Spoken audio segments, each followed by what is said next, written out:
ನಮಸ್ಕಾರ.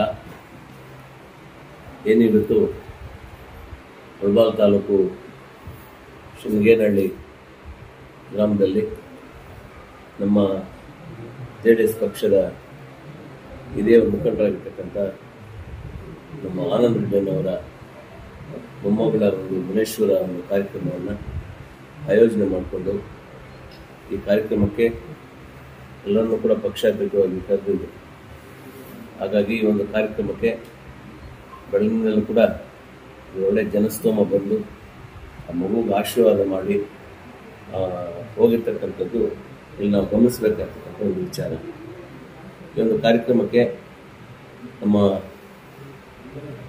ರಾಜ್ಯ ನಾಯಕರಾಗಿರ್ತಕ್ಕಂಥ ಮಾಜಿ ಮುಖ್ಯಮಂತ್ರಿಗಳು, ಈಗ ಹಾಲಿ ಕೇಂದ್ರ ಸಚಿವರಾಗಿರ್ತಕ್ಕಂಥ ಕುಮಾರಸ್ವಾಮಿ ಅವರು ಬರಬೇಕಾಗಿತ್ತು.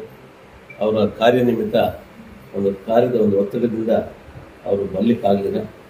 ಸೊ ಈ ಒಂದು ಕಾರ್ಯಕ್ರಮಕ್ಕೆ ನಮ್ಮ ಯುವ ಮುಖಂಡರು, ನಮ್ಮ ಎಲ್ಲರ ಯುವ ಚೇತನ, ನಮ್ಮೆಲ್ಲರ ಅಚ್ಚುಮೆಚ್ಚಿನ ನಾಯಕರಾಗಿರ್ತಕ್ಕಂಥ ನಮ್ಮ ನಿಖಿಲ್ ಕುಮಾರಸ್ವಾಮಿ ಅವರು ಬಂದಿದ್ದರು.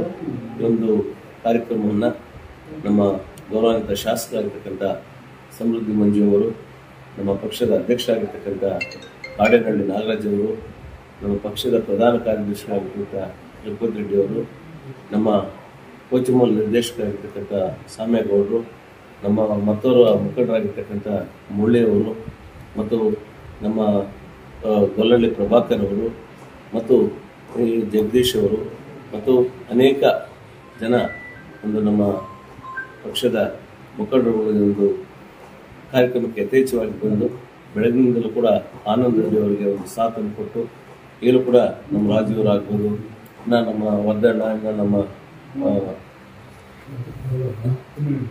ತುಂಡಡ್ಡಿ ಅಣ್ಣ ಎಲ್ಲ ಕೂಡ ಈಗ ಬಂದಿದ್ದಾರೆ. ಬಹಳಷ್ಟು ನಮ್ಮ ನಾಯಕರುಗಳು ಬಂದು ಹೋಗಿದ್ದಾರೆ. ಇದು ಬಹಳ ಒಂದು ಸಂತೋಷದ ವಿಚಾರ. ಈ ಒಂದು ಕಾರ್ಯಕ್ರಮ ಬಹಳ ಯಶಸ್ವಿಯಾಗಿ ತನ್ನ ಯಶಸ್ಸನ್ನು ಕಂಡುಕೊಂಡಿದೆ. ಎಲ್ಲರೂ ಬಂದು ಆ ಮಗುಗೆ ಆಶೀರ್ವಾದ ಮಾಡಿ ಹೋಗಿದ್ದಾರೆ. ಇದು ಸಂತಸದ ವಿಚಾರ.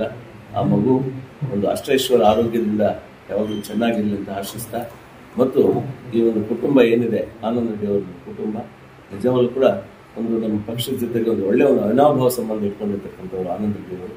ನಿಜವಾಗ್ಲೂ ಕೂಡ ಅವರ ಒಂದು ಕುಟುಂಬಕ್ಕೂ ಕೂಡ ದೇವರು ಒಳ್ಳೇದು ಮಾಡಲಿ.